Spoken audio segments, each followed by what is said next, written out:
നമുക്ക് പ്രാർത്ഥിക്കാം. സഭയുടെ നാഥനായ കർത്താവേ, തിരുസഭയിൽ ശുശ്രൂഷക്കാരും കലവറക്കാരും ഇടയന്മാരുമാകുവാൻ വിവിധ കാലങ്ങളിൽ അവിടുന്ന് വിളിച്ചുകൊണ്ടിരിക്കുന്നുവല്ലോ. ആ വിളി കേട്ട് ഓരോ കാലഘട്ടത്തിലും തിരുസന്നിധിയിൽ തലകളെ ഉണക്കി ചുമതല ഭരമേൽപ്പിച്ചിരിക്കുന്ന എല്ലാവരെയും അവിടുന്ന് അനുഗ്രഹിക്കണമേ, ആശീർവദിക്കണമേ. ഇന്ന് കശീശാസ്ഥാനത്തേക്ക് പ്രവേശിക്കുവാൻ തങ്ങളെ തന്നെ സമർപ്പിക്കുന്ന ശമാശന്മാർക്കായി പ്രാർത്ഥിക്കുന്നു. അവരെ അവിടുന്ന് തൃക്കരങ്ങളിൽ എടുത്ത് തിരുസഭയുടെ കെട്ടുറപ്പിനായി ദൈവരാജ്യത്തിൻ്റെ വർധനവിനായി ഉപയോഗിക്കണമേ. വചനം സംസാരിപ്പാൻ അടിയൻ്റെ നാവിനെ ശക്തീകരിക്കണമേ. ഞങ്ങളെ ഓരോരുത്തരുടെയും ധ്യാനം അവിടുത്തേക്ക് പ്രസാദകരമായിരിക്കണമേ. മശിഹ മൂലം പ്രാർത്ഥിക്കുന്നു, കരുണയോടെ കേൾക്കണമേ. ആമേൻ.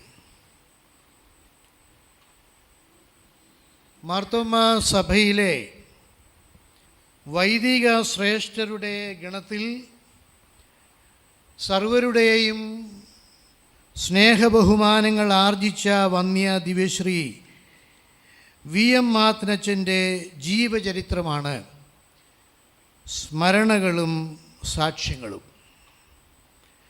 കീഴില്ലം മിഡിൽ സ്കൂൾ അധ്യാപകനായും പെരുമ്പാവൂർ ആശ്രമം ഹൈസ്കൂൾ അധ്യാപകനായും പ്രധാന അധ്യാപകനായും നീണ്ട 26 വർഷങ്ങൾ അദ്ദേഹം സേവനമനുഷ്ഠിച്ചു. വടക്കൻ തിരുവിതാംകൂറിലെ പല സ്ഥലങ്ങളിലും ചെറിയ ഇടവകകളും പ്രാർത്ഥനാക്കൂട്ടങ്ങളും ഉടലെടുത്ത കാലത്താണ് മാത്തൻ സാർ അവിടെ അധ്യാപനം ആരംഭിച്ചത്. അന്ന് അവിടെ ക്രമമായി വൈദിക ശുശ്രൂഷ ലഭിക്കുക ദുഷ്കരമായിരുന്നു. 6 മാസത്തിലൊരിക്കൽ കേവലം ഒരു വിശുദ്ധ കുർബാന മാത്രം ലഭിക്കും. സഭയിലെ വൈദികരുടെ എണ്ണം തുലോം കുറവായിരുന്നു. അവിടെയുള്ള ചെറിയ ഇടവകൾക്ക് സാമ്പത്തിക ശേഷിയും കുറവായിരുന്നു. ഈ പ്രശ്നം എങ്ങനെ പരിഹരിക്കാമെന്ന് അന്നത്തെ സഭാധ്യക്ഷൻ ഏബ്രഹാം മാർത്തോമ്മ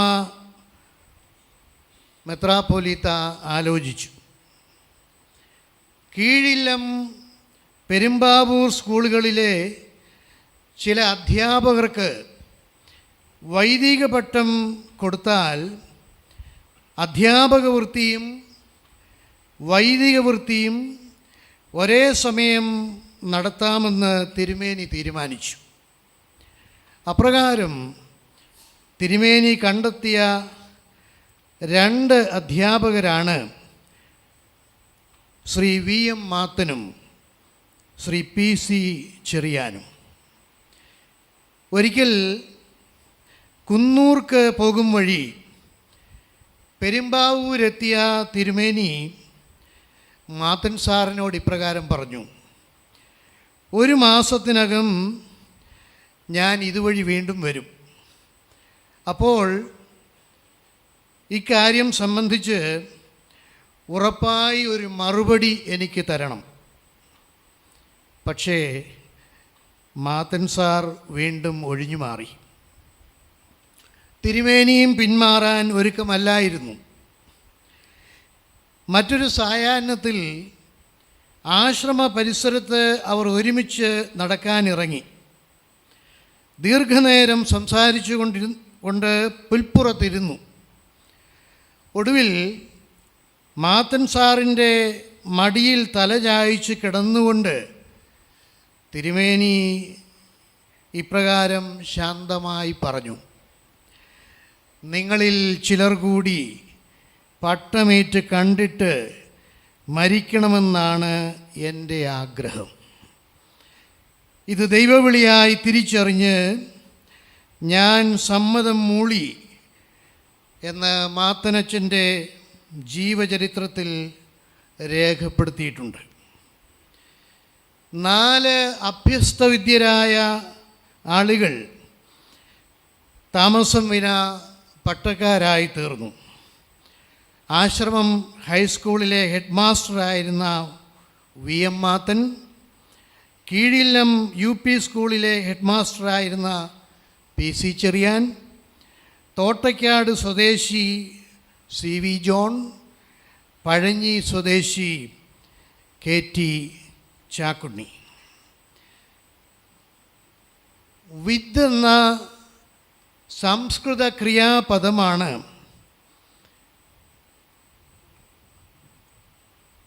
അറിയുക എന്ന അർത്ഥം ഉളവാക്കുന്നത്, ടു നോ. അതിൽ നിന്നുണ്ടായ നാമങ്ങളാണ് വൈദ്യൻ, വാദ്യാൻ, വൈദികൻ എന്നിവ. ഔഷധങ്ങളും ചികിത്സയും അറിയുന്ന ആളാണ് വൈദ്യൻ. വേദങ്ങളും ശാസ്ത്രങ്ങളും അറിയുന്നയാളാണ് വാദ്യാൻ. അനുഷ്ഠാന വിധികൾ അറിയുന്നയാളാണ് വൈദികൻ. നമ്മുടെ സഭാ ഭരണഘടനയിൽ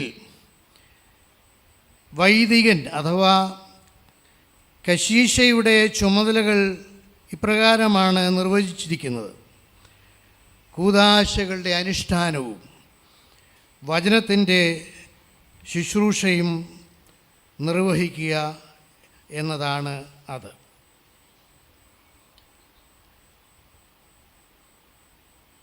ഇന്നത്തെ ധ്യാനത്തിന് ആധാരമായി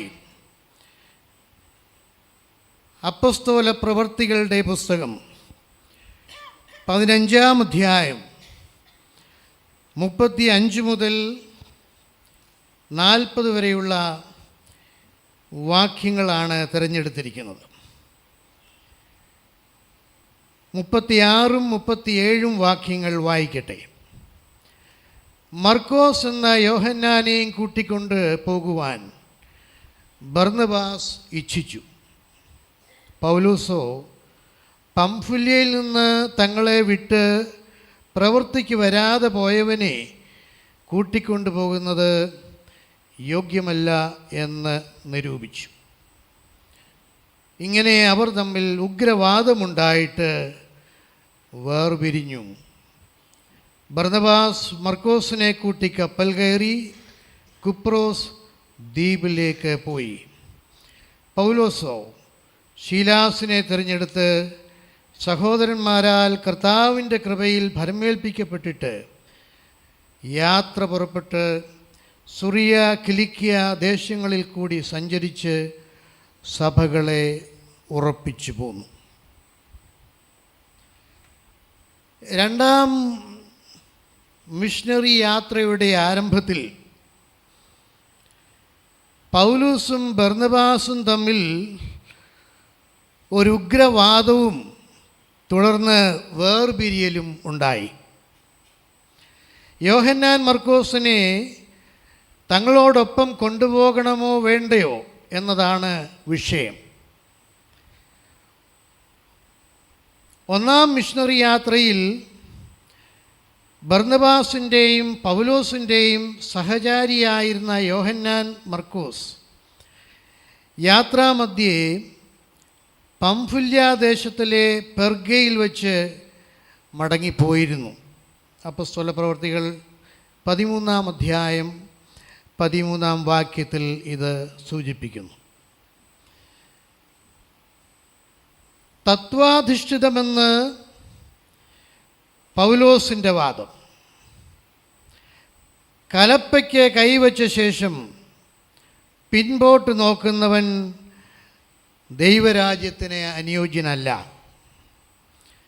സുവിശേഷം പ്രസംഗിക്കുവാൻ അവൻ അനർഹനാണ്. സ്വർഗീയ ദർശനത്തോട് വിശ്വസ്തനായിരിക്കണം എന്നാണ് പൗലോസിൻ്റെ പ്രമാണവും പ്രബോധനവും. എന്നാൽ ബർന്നബാസ് ആകട്ടെ തത്വങ്ങൾക്കും വ്യക്തിബന്ധങ്ങൾക്കും പ്രാധാന്യം നൽകുന്ന വ്യക്തിയാണ്. ബർന്നബാസിൻ്റെ ഈ വിശാല മനോഭാവം പിൽക്കാലത്ത് ക്രിസ്തീയ സഭയ്ക്ക് മർക്കോസ് ഒരു മുതൽക്കൂട്ടായി തീരുവാൻ കാരണമായി. ആരാണ് മർക്കോസ്? യേശു കർത്താവ് ശിഷ്യന്മാരോടൊപ്പം അന്ത്യ അത്താഴം കഴിച്ചത് മർക്കോസിൻ്റെ ഭവനത്തിലായിരുന്നു എന്നാണല്ലോ പരമ്പരാഗതമായ വിശ്വാസം. ആദിമസഭ പ്രാർത്ഥനയ്ക്കായി കൂടി വന്നിരുന്നത് ഈ ഭവനത്തിലായിരുന്നു. ഹെരോദാവിൻ്റെ തടവറയിൽ നിന്ന് അത്ഭുത വിമോചനം ലഭിച്ച പത്രോസ് ആദ്യം ചെയ്യുന്നത് വിശ്വാസികൾ ഒരുമനപ്പെട്ട് പ്രാർത്ഥന നടത്തുന്ന മർക്കോസിൻ്റെ ഭവനത്തിലേക്ക് പോവുകയായിരുന്നു. പത്രോസിന് മർക്കോസുമായി ഉറ്റ സ്നേഹബന്ധമുണ്ടായിരുന്നു. എനിക്ക് മകനായ മർക്കോസ് എന്ന് പത്രോസ് തൻ്റെ 1-ാം ലേഖനം 5-ാം അധ്യായം 13-ാം വാക്യത്തിൽ പറയുന്നുണ്ട്. മർക്കോസിൻ്റെ ഭവനം ആദിമസഭയുടെ കേന്ദ്രവും ആദ്യ സുവിശേഷ രചയിതാവ് മർക്കോസും ആയിരുന്നു എന്നത് നമുക്കറിയാമല്ലോ. ഈ മർക്കോസിൻ്റെ ജീവിതത്തിലെ 4 ശ്രേഷ്ഠ ഗുണങ്ങൾ ചുരുക്കമായി സൂചിപ്പിച്ചുകൊണ്ട് ഈ വചന ശുശ്രൂഷ സമാപിപ്പിച്ചുകൊള്ളാം. ഒന്നാമതായി മർക്കോസിൻ്റെ വിനയം, ഹ്യൂമിലിറ്റി ഓഫ് മാർക്ക്. സുവിശേഷ വേലയിലെ മർക്കോസിൻ്റെ പങ്കാളിത്തം പൗലോസിൻ്റെയും ബർന്നബാസിൻ്റെയും 1-ാം മിഷണറി യാത്രയ്ക്ക് പുറപ്പെട്ടപ്പോൾ മർക്കോസ് അവരോടൊപ്പം ചേരുവാൻ ഇടയായി. അപ്പോസ്തലപ്രവൃത്തികൾ 13-ാം അധ്യായം 5-ാം വാക്യത്തിൽ ഇപ്രകാരം ഒരു പദമുണ്ട്: മർക്കോസിനെ അവർ തങ്ങളുടെ കൂടെ കൂട്ടിയത് ഭൃത്യനായിട്ടായിരുന്നു എന്നാണ്.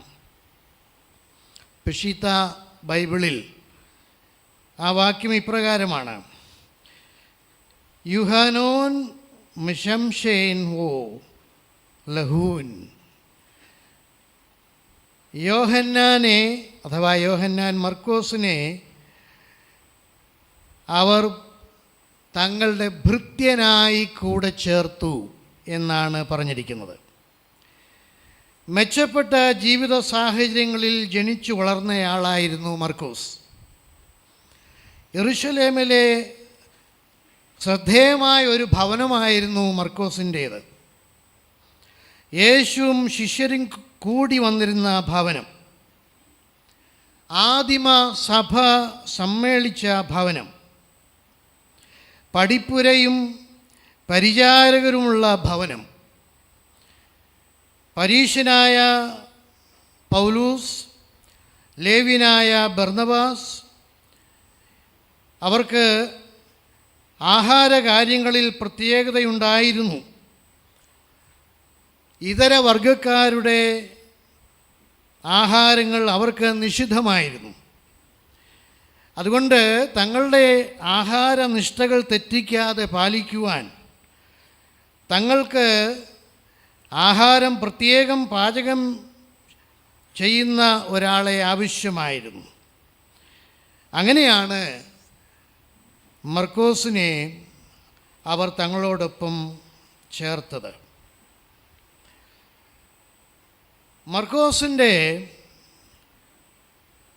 ശുശ്രൂഷകൾ എത്ര മഹനീയമായിരുന്നുവെന്ന് തിരുവചനത്തിൽ പല പല തെളിവുകൾ ഉണ്ട്.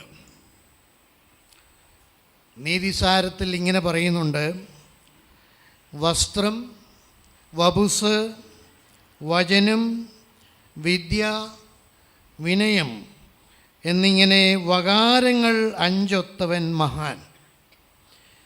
അങ്ങനെയാണെങ്കിൽ ഈ 5 വകാരങ്ങളും സമഞ്ജസമായി സമ്മേളിച്ചിരുന്ന ഒരു വ്യക്തിത്വമായിരുന്നു മർക്കോസിൻ്റേത് എന്ന് പിൽക്കാല സംഭവങ്ങൾ തെളിയിക്കുന്നു. യഥാർത്ഥ സേവനം, വിനയാന്വിതവും നിസ്വാർത്ഥവും നിഷ്കാമവുമായിരിക്കണം. യുവാവായ മർക്കോസിൻ്റെ വിനയം ആദരണീയവും അനുകരണീയവുമാണ്. രണ്ടാമതായി, മർക്കോസിൽ നാം കാണുന്ന ശ്രേഷ്ഠത അഥവാ നൊബിലിറ്റി തൻ്റെ ജീവിതത്തിൻ്റെ ഉദാത്തമായ ഒരു സ്വഭാവമായിരുന്നു. രണ്ടാം മിഷണറി യാത്രയിൽ പൗലോസിൽ നിന്ന് വേർപിരിഞ്ഞ ബർന്നബാസിനോടൊപ്പം ചേർന്ന മർക്കോസ്, ആ മർക്കോസിനെ നാം പിന്നീട് കാണുന്നത് കൊലോസ്യ ലേഖനം 4-ാം അധ്യായം 10-ാം വാക്യം, ഫിലേമോൻ്റെ ലേഖനം 24-ാം വാക്യം, 2 തിമോത്തിയോസ് 4-ാം അധ്യായം 11-ാം വാക്യം എന്നിവിടങ്ങളിലാണ്. ഏതാനും വർഷം അദ്ദേഹം പത്രോസിൻ്റെ സഹായിയായും വ്യാഖ്യാതാവായും ബാബിലോണിൽ പ്രവർത്തിച്ചുവെന്ന് ഹൈരാപോലീസിലെ മെത്രാനായ പാപ്പിയാസ് രേഖപ്പെടുത്തിയിട്ടുണ്ട്. പൗലോസ് അത്യന്തം വിഷമകരമായ സാഹചര്യത്തിൽ റോമിലെ തടവിൽ കഴിയേണ്ട സാഹചര്യം പിന്നീടുണ്ടായി. പ്രായാധിക്യവും ആരോഗ്യപരിമിതിയും തന്നെ പരിക്ഷീണനാക്കി. ക്രിസ്ത്യാനികൾക്ക് നേരെ കൊടിയ പീഡനങ്ങൾ നടപ്പാക്കിയ കാലത്താണ് പൗലൂസ് 2ാം തവണ റോമിൽ തടവിലാക്കപ്പെട്ടത്. ചക്രവർത്തിയുടെ മുൻപാകെ വിസ്താരമെന്ന പ്രഹസനം നടത്തിയ ശേഷം തന്നെ വധിക്കുമെന്ന കാര്യം പൗലൂസിന് ബോധ്യമായിരുന്നു. ആ ബോധ്യത്തോടെയാണ് ഇപ്പോൾ താൻ തടവിൽ കഴിയുന്നത്. ക്രിസ്ത്യാനിയാണെന്ന ഏക കാരണത്താൽ പീഡിപ്പിക്കപ്പെടുമെന്നതിനാൽ പൗലോസിനോട് സ്നേഹവും സഹിത്വവും കാട്ടുന്നതിന് മിക്ക ആളുകളും അന്ന് ഭയപ്പെട്ടിരുന്നു. 1-ാം പ്രാവശ്യം പൗലൂസ് തടവിലായിരുന്നപ്പോൾ ധാരാളം സ്നേഹിതർ തന്നെ സന്ദർശിക്കുമായിരുന്നു. എന്നാൽ ഇപ്പോൾ 2-ാം പ്രാവശ്യം തടവിലായപ്പോൾ ആ സ്ഥിതിയെല്ലാം മാറി.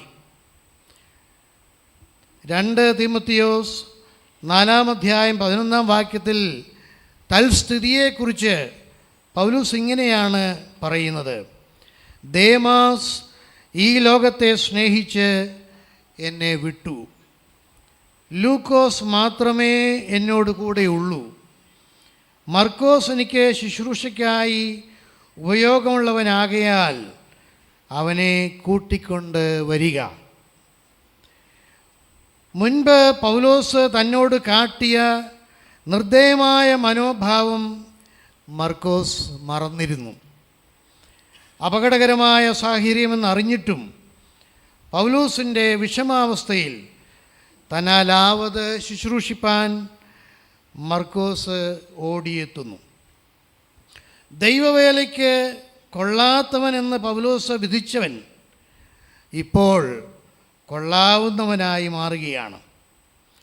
പൗലൂസിൻ്റെ മനോഭാവത്തിന് സമൂല രൂപാന്തരം വരുത്തുവാൻ മർക്കോസിന് സാധിച്ചു. ഫിലേമോന് കത്തെഴുതുമ്പോൾ 28-ാം വാക്യത്തിൽ ഇങ്ങനെ സൂചിപ്പിക്കുന്നു: എൻ്റെ കൂട്ടുവേലക്കാരൻ എന്നാണ് മർക്കോസിനെ കുറിച്ച് പൗലൂസ് പറയുന്നത്. കൊലോസ്യർക്ക് എഴുതുമ്പോൾ 4-ാം അധ്യായം 10-11 വാക്യങ്ങളിൽ വീണ്ടും പൗലൂസ് പറയുന്നത്, മർക്കോസിനെ കുറിച്ച് നിങ്ങൾക്ക് കൽപ്പന കിട്ടിയിട്ടുണ്ടല്ലോ. അവൻ നിങ്ങളുടെ അടുക്കൽ വന്നാൽ അവനെ കൈക്കൊള്ളുവീൻ. മറ്റൊരു യുസ്തോസിനെയും മർക്കോസിനോടൊപ്പം പരാമർശിച്ചിട്ട് പൗലൂസ് പറയുന്നു, ഇവർ ദൈവരാജ്യത്തിന് കൂട്ടുവേലക്കാരായി എനിക്ക് ആശ്വാസമായി തീർന്നു. മർക്കോസിൻ്റെ ശ്രേഷ്ഠത മൂലം അവൻ പൗലോസിൻ്റെ പ്രതിനിധിയായി നിയോഗിക്കപ്പെടുന്നു എന്നുള്ളത് ശ്രദ്ധേയമാണ്. മൂന്നാമതായി, മർക്കോസിൻ്റെ പ്രാപ്തി, ability off mark. Blessing in disguise, വേഷം മാറി വന്ന അനുഗ്രഹം എന്ന പഴമൊഴി മർക്കോസിൻ്റെ ജീവിതത്തിൽ അന്വർത്ഥമായി തീർന്നു. 2-ാം മിഷണറി യാത്രയിൽ നിന്ന് പൗലോസ് മർക്കോസിനെ ബഹിഷ്കരിച്ചു. എന്നാൽ ക്രിസ്തീയ സഭയ്ക്ക് അമൂല്യമായ സേവനം നിർവഹിക്കുവാൻ അത് മർക്കോസിന് അവസരം ഒരുക്കുകയായിരുന്നു. പൗലോസ് തിരസ്കരിച്ചെങ്കിലും പത്രോസ് മർക്കോസിനെ തൻ്റെ സഹചാരിയാക്കി. പത്രോസിൻ്റെ പ്രസംഗങ്ങളുടെ കുറിപ്പുകൾ മർക്കോസ് എഴുതി സൂക്ഷിച്ചു.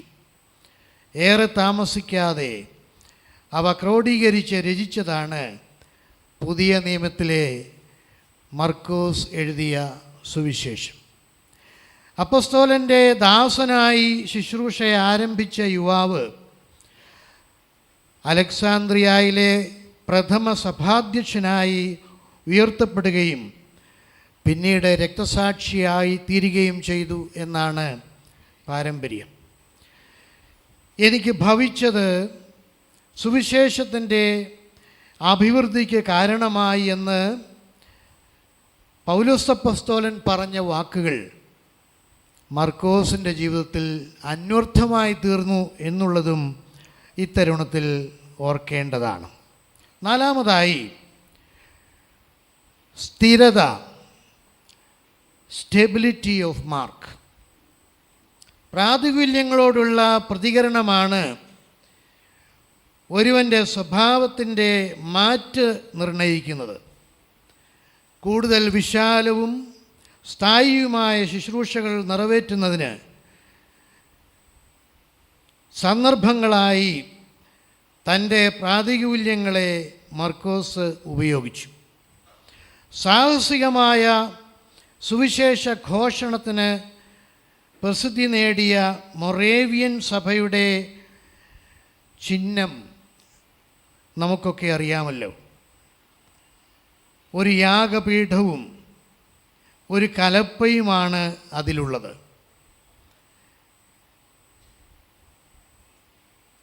ഏതിനും തയ്യാർ, റെഡി ഫോർ ഐദർ എന്ന ലിഖിതവും അതിൽ ചേർത്തിരിക്കുന്നു. കലപ്പയ്ക്ക് ചുമലു നൽകി കഠിനാധ്വാനം ചെയ്യുന്നതിനോ യാഗപീഠത്തിൽ ബലിയായി അർപ്പിക്കപ്പെടുന്നതിനോ ഏതായാലും അതിനൊരുക്കമാണ് എന്നാണ് ഇതിൻ്റെ അർത്ഥം. വിനയം, ശ്രേഷ്ഠത, പ്രാപ്തി, സ്ഥിരത എന്നീ സൽഗുണങ്ങളുടെ സമഞ്ജസമായ സമാഹരണത്തിന് മാതൃകയായ മർക്കോസിൻ്റെ ജീവിതം പ്രിയപ്പെട്ട അജീഷ് ജോൺസൺ ഷമാശനും ജിതിൻ പി തോമസ് ഷമാശനും അല്ല, നമുക്കേവർക്കും മാതൃകയാക്കാം. ദൈവം നമ്മെ അനുഗ്രഹിച്ച് ആശീർവദിക്കട്ടെ.